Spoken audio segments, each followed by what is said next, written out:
শেখ হাসিনার নির্দেশে ছাত্র জনতার ওপর গুলিবর্ষণ করা হয় বলে অভিযোগ উঠেছে।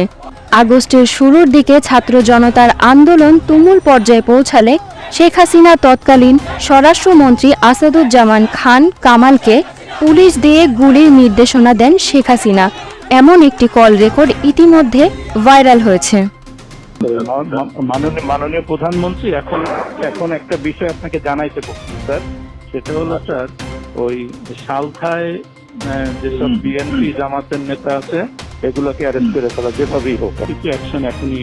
শেখ হাসিনার নির্দেশনা তৎকালীন স্বরাষ্ট্রমন্ত্রীকে জানান তার ব্যক্তিগত সহকারী।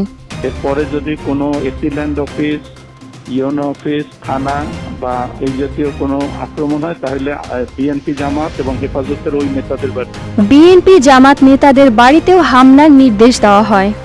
জমির রেজিস্ট্রি দলিলপত্র যেগুলো এই হেফাজত জামাত নষ্ট করবে, একইভাবে তারা কিন্তু ওই তাদের জমি জমা আর পাবে না, জমি জমা হিসাব দলিলপত্র তারা পাবে না বা রেকর্ডপত্র আমরা আর দেবো না। মাহাজুবা তুলি, ডিএনএন।